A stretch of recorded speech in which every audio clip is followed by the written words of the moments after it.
And good afternoon, Dan. Yes, all 29 pages have been published just in the last hour, and they reveal what was said in Judge Fran Gull's chambers in Fort Wayne last month during a hearing. Well, actually before a hearing, when she basically told defense attorneys Bradley Rozzi and Andrew Baldwin that she found them, quote, grossly incompetent in their defense of Richard Allen because of leaks from Baldwin's office of some crucial crime scene information.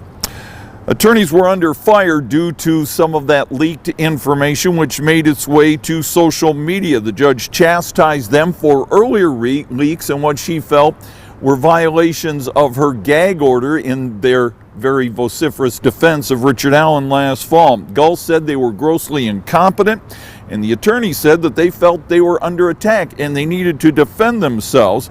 And Gull said that she was not confident in their defense of Richard Allen.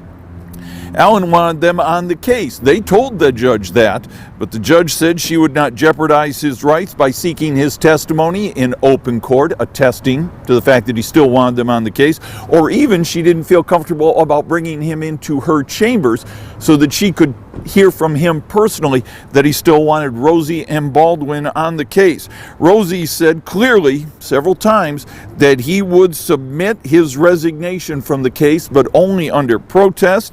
The judge then ordered that they surrender all their evidence to the state. Now, the submission of the transcript today beats by 1 week a deadline that the judge faced to provide that transcript. However, left undetermined, left unsaid, not yet ruled on, is the judge's response to, one, Rozzi and Baldwin's attempts to be reinstated in the case, and two, their request that Judge Gull be removed from the case. We'll hear the judge's response to those demands 1 week from today. Dan?